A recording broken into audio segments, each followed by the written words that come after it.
আল্লাহুস সামাদ। তো ভাই, আল্লাহ তাবারাক ওয়া তাআলার এই কিতাব আজ থেকে মোটামুটি 1500 বছর হয়ে গেল দুনিয়াতে আসার। 114 থেকে কি 115 সূরা হয়েছে? 114 থেকে কি 113 সূরা হয়েছে? 30 পারা থেকে কি 31 পারা কোরআন হয়েছে? 30 পারা থেকে কি 29 পারা হয়েছে? হয়নি। কেন? এই কোরআন যখন নবীর পরে নাজিল হয়ে গেল রে বন্ধু, মক্কার লোকেরা নবীকে পাগল বলতো। এটা হলো পাগল রে, এটা হলো জাদুগার, জাদুগার, এটা এর কাছে জিন আছে রে। জিন ऐसा ऐसा এই মোহাম্মদ নামে ছেলেটাকে কোরআন পড়িয়ে যাই বলে আমার কাছে কোরআন আসি, কোরআন তার কাছে আসে না, এর কাছে জাদু আছে, জাদুর কারণে কোরআনকে গড়িয়ে নাই, জাদুর কারণে কোরআনকে বানিয়ে নাই। জিনেরা এসে একে কোরআন শিখিয়ে যায়। আল্লাহ রাব্বুল আমিন বলেন, আরে দুনিয়ার মানুষ, আমার নবীকে তোমরা পাগল বলছো রে, আমার নবীকে তোমরা জাদুগার বলো। আমার নবী জাদুগার নয়, আমার নবী পাগল নয় রে। যদি তোমরা বলো আমার নবী এই কোরআন নিজে নিজে গড়িয়ে দেয়, আমি আল্লাহ তোমাদেরকে চ্যালেঞ্জ করে দিলাম, তোমরা গোটা পৃথিবীর মানুষ মিলে এই কোরআনের মতো একখান কোরআন তোমরা বানিয়ে দাও। কে বললেন? আল্লাহ বলছেন, তোমরা যে বলছো নবী নিজে নিজে কোরআন গড়িয়ে লাই, তোমরা যে বলছো এই মোহাম্মদ নামে ছেলেটা কোরআন বানিয়ে লাই রে, আল্লাহ চ্যালেঞ্জ করলেন দুনিয়ার মানুষ রে। শুধু আল্লাহ মক্কার লোকেরাকে বলেননি, আল্লাহ গোটা পৃথিবীর মানুষকে আল্লাহ চ্যালেঞ্জ করলেন যে তোমাদের ক্ষমতা যদি থাকে, তোমাদের হিম্মত যদি থাকে, তোমরা যদি বড় আরবির পণ্ডিত হও, আমার এই পাক পবিত্র কোরআনের মতো একখান কোরআন তোমরা বানিয়ে দাও। আল্লাহ আবার বলছেন, বান্দারে এই কোরআন গোটা দূরের কথা, তোমরা একটা সূরা কালা বানিয়ে দাও, একটা সূরা তোমরা বানিয়ে দাও। তাও যদি তোমরা না পারো, এই কোরআনের মতো এখানে তোমরা আয়াত পর্যন্ত তোমরা বানিয়ে দাও। কিন্তু হয়েছে কি? বানাইতে পেরেছে কেউ আয়াত? কেউ বানাইতে পারেনি, পারবে না। দ্বিতীয় কথা, এই কোরআনের হেফাজত কে করছেন? জোরে বলেন। আল্লাহ রাব্বুল আলামিন বলেন, দুনিয়ার মানুষেরা যদি আমার কোরআনকে মিটাতে চাহে, मिटाते इस्लाम की फितरत में कुदरत ने लचक दी है, इस्लाम की फितरत में कुदरत ने लचक दी है, ये उतना ही उभरेगा जितना के दबाओगे। मास्टर শাহাবুদ্দিন 10,000। माशाल्लाह माशाल्लाह, मास्टर শাহাবুদ্দিন সাহেব 10,000 নারে তাকবীর। একটু লেখা রাখেন মাওলানা, আমি দোয়া দিচ্ছি পরে। ভাই আমার, এই ইসলাম কোরআন একটা এমন জিনিস আল্লাহ তাবারাক ওয়া তাআলা তার হেফাজতের জিম্মেদারি নিয়েছেন। এই জন্য কোরআনের একটা আয়াত দূরের কথা, একটা হরফ পর্যন্ত একা বেঁকা হয়নি। আল্লাহ নিজে জিম্মেদার হয়েছেন, আমি কোরআনের হেফাজত আমি করব। দেখবেন দু চোখের যারা অন্ধ, কোরআনের হাফেজ আছে না নাই দুনিয়াতে? জোরে বলেন। ওরে সুবহানাল্লাহ, কোরআনের হাফেজ। এইভাবে আল্লাহ কোরআনে হেফাজত করিয়ে নিবেন। আমার আপনাকে আল্লাহ চোখ দিয়েছেন, কোরআন দেখে দেখে পড়িতে পারি না বন্ধুরে। কিন্তু যারা কোরআনের হাফেজ, কত ভাই কত ছেলেরা এমন আছে আল্লাহ তাকে চোখ দেয়নি, দু চোখের অন্ধ। আলিফটা লম্বা হয় কি ব্যাকা হয় জানে না, বাটা লম্বা হয় কি ব্যাকা হয় জানে না, তায়ের ওপরে কয়টা হরফ আছে জানে, কিন্তু জীবনে দেখেনি। আল্লাহর কোরআন কেমন ছুঁয়া দেখেছে, আল্লাহর কোরআনে হরফটা কেমন করে লেখা আছে এখন পর্যন্ত দেখেনি। কিন্তু আল্লাহ রাব্বুল আমিন এই নিজের কিতাবের হেফাজত করবেন, এই জন্য আল্লাহ রাব্বুল আমিন তাকে হাফেজে কোরআন করে দিলেন। আছে না নেই? ওরে সুবহানাল্লাহ। আজকে আমরা মুসলমান, কোরআন আমরা কত ভাই জানি আর কত ভাই আমরা কোরআন জানি না। এটা ঠিক না বে ঠিক? কত ভাই কোরআন জানি, কত ভাই জানি না।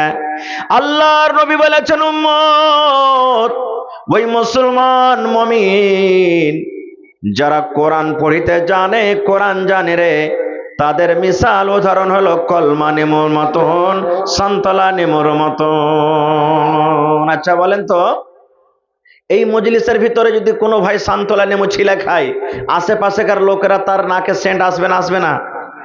জোরে বলেন। আল্লাহ রাসূল বলেছেন, যে মুসলমান কোরআন জানে ওই মুসলমান হলো কলমা নেমুর মতন রে, সান্তলা নেমুর মতন। নিজে ভালো, আর তার ভিতর থেকে যেটা আলো যাবে সেটাও হবে কিন্তু ভালো। আর যে মুসলমান শুধু মুসলমান হয়ে আছে, কোরআন পড়িতে জানে না, সেই লোকটা হলো একটা পাকা খেজুরের মতো। মুসলমান আছে, কোরআন জানে না, ওই মুসলমানের মিসাল নবী দিয়েছেন খাজুরের মতন। খাজুরে কি খুশবু হয়? খাজুরে খুশবু হয় না। খাজুর খাইতে মিঠে, নিজে মিঠে। মুসলমান ভালো, পাকা মুসলমান, ওই মুসলমানের মধ্যে গুণ আছে, কিন্তু ওই মুসলমান অন্য কাউকে উপকার করতে পারে না। তাহলে খাজুর হবেন না কলমা লেবু হবেন? জোরে বলেন। কলমা লেবু হইতে হবে আপনাকে, কলমা লেবু হইতে হবে। আহারে, আজকে কোরআন শুনতে ভালো লাগে না। কত ভাই দেখেন এখনো মেলা ঠেলাতে ঘুরে বেড়াই।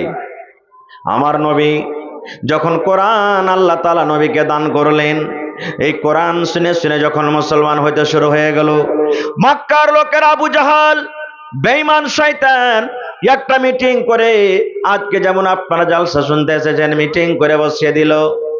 কি বসিয়ে দিল? আরে মোহাম্মদ ছেলেটা কোরআন পড়ছে, কোরআনে একটা এমন জাদু আছে রে, যেই তার কোরআন শুনে সে কিন্তু মুসলমান হয়ে যায়। তাইলে কি করবি রে? এই মোহাম্মদের ছেলেটার কোরআন শুনতে হবে না?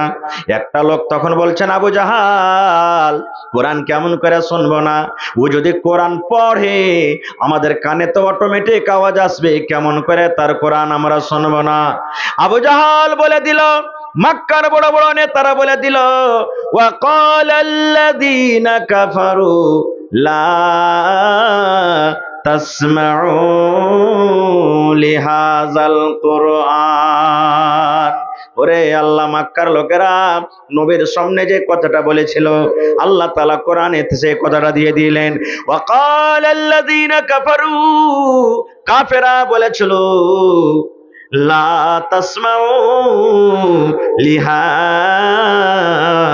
কুরআন, তোমরা শুনিও না রে, এই মুহাম্মদ যখন কোরআন পড়বে এই কোরআন তোমরা শুনিও না, তোমরা খবরদার, তোমরা কোরআন শুনবে না। এবার বলতে লাগলো, কোরআনের আওয়াজ কানে আসে তা কি করব?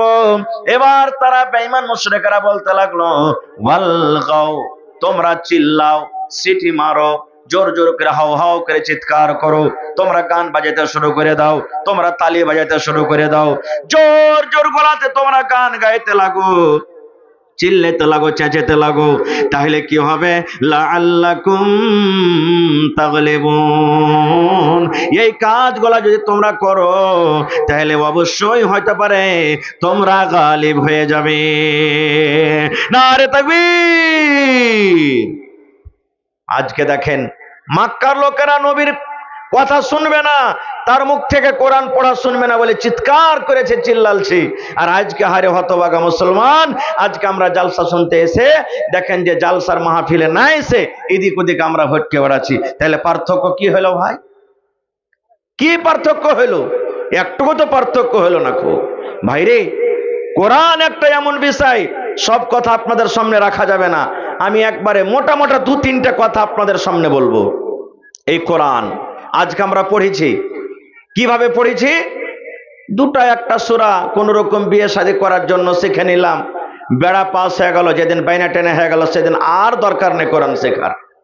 মা আছে, বাপ আছে, দাদু দাদি, নানা নানি বলবে, হারে মিনসে তুই যে হোদমা গাড়ু 25 বছরকার হয়ে গেলি, কাল বাদ পরশু তোকে দেখতে আসবে রে মিনসে, তুই যে এক দুটা সূরা গালা শিখলি না, কখন শিখবি?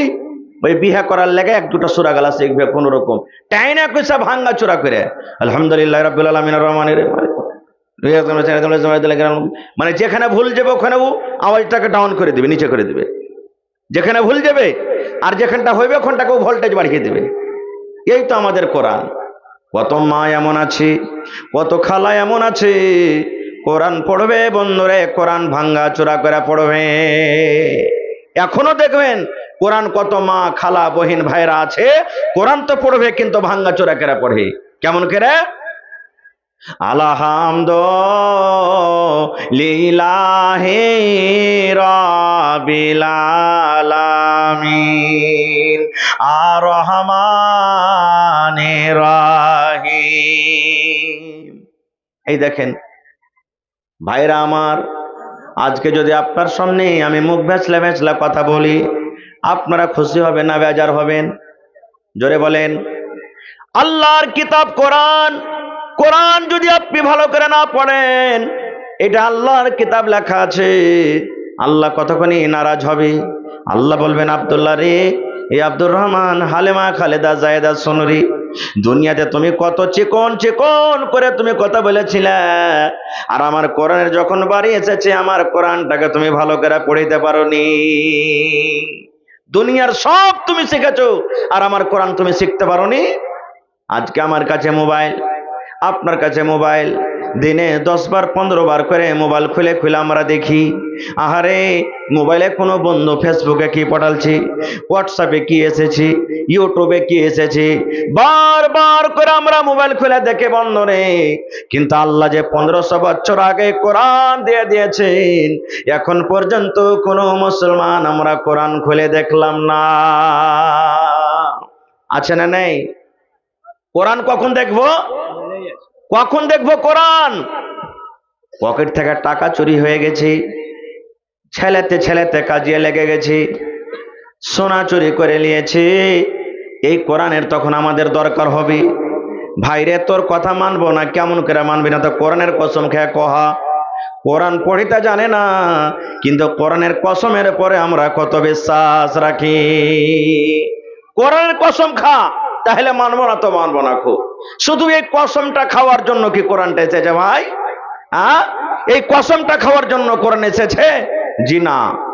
কোরআন শিখতে গেলে মেলায় লাভ আছে। কোরআন যদি আপনি জানেন, জীবনে আপনার ধন্য হয়ে যাবে। একটা বেটাকে যদি আপনি হাফিজে কোরআন বানিয়ে দেন, সুবহানাল্লাহ, আপনার কি লাভ আছে? দেখবেন মেলা জালসাতে যারা কোরআনের হাফিজ, ওরকে মাথাতে পাগড়ি বাঁধা হয়, হয় কি হয় না? আমার মৌলানা বসে আছেন, মৌলানা আব্দুল সালাম সাহেব, তার গ্রামে একটা কি দুটা হাফিজকে মাথাতে পাগড়ি বাঁধা হয়েছে, 3টে মনে হয়, দেখেছেন আপনারা? এরকম মেলায় জায়গাতে। সুবহানাল্লাহ। বলবেন, মৌলানা, ছেলেকে আমি কাপড় দিলাম, ছেলেকে আমি কেতাব দিলাম, ছেলেকে আমি নাস্তা দিলাম, ছেলেকে আমি জামা কাপড় দিলাম, ছেলেকে আমি তেল সাবান দিলাম, আমার কি কোনো লাভ হবে না? এত কষ্ট করে আমার ছেলেকে যে আমি হাফেজে কোরআন করলাম, আমার কি কোনো লাভ হবে না? আল্লাহ বলবেন, ওরে ছেলের বাপ, তোমরা কান করে শুনে নাও রে, কান করে শুনে নাও। যার বেটা হাফেজে কোরআন, যদি হাফেজে কোরআন ছেলে হয়ে যায়, আল্লাহ রাব্বুল আলামিন কিয়ামতের দিন ওই হাফেজে কোরআনের মা বাপকে আল্লাহ ডাক দিবেন, আর ডাক দেওয়ার পর তাকে কুরসিতে বসিয়ে দিবেন। কেমন কুরসি কেন হবে? লোহার কুরসি হবে না, প্লাস্টিকের কুরসি হবে না, ওই বিয়ে শাদীতে কুরসি দেয় সে কুরসি হবে না। বলবেন, মাওলানা কেমন কুরসি? আল্লাহর নবী বলেছেন, ওই কুরসিটা সোনা এবং চাঁদে কুরসি হবে রে, এবং এই যে সূর্যটা মাথার উপরে ঝলমল ঝলমল করে যেমন জ্বলে, এই মতো ঝলমল ঝলমল করে জ্বলবে, যেটা তার মা বাবার মাথাতে আল্লাহ সোনার তাজ পেঁধিয়ে দেবে। মন জাগে না যে একটা বেটাকে হাফিজে কোরআন করি? পড়াবো কেমন করে? শেরশাহবাজি তো পড়াতে খুব কম। দেখছে যে ওই পড়োশের একটা বেটা কেরাল চলে গেছে, দিল্লি, সুরাত চলে গেছে, 20,000 টাকা মাস কামাইছে। কি করবি পড়ে লেখে রে? দেখতো ওই ওবেদুল্লাহর বেটাটাকে, দেখ ঘাস ছেলে বেড়েছে, পড়ে পড়ে লেখে কি লাভ আছে? পড়ে লেখা নকরি করতে হবে, এটা জরুরি নয়। পড়ে লেখা আমাকে স্কুলে মাদ্রাসাতে চাকরি করতে হবে, জরুরি নয়। কোরআন পড়ার মতলব হলো যে আমি আল্লাহকে চিনবো, আল্লাহ রসুলকে চিনবো, দিন চিনবো, শরীয়ত চিনবো, আমি শরীয়তের মোতাবেক আমল করবো, এর নাম হলো পড়া। কিন্তু হায়রে আফসোস, আজকে আমরা মুসলমান, পড়ার মানি হলো চাকরি, চাকরি না হলে এরকম পড়ার কোনো দাম নাই।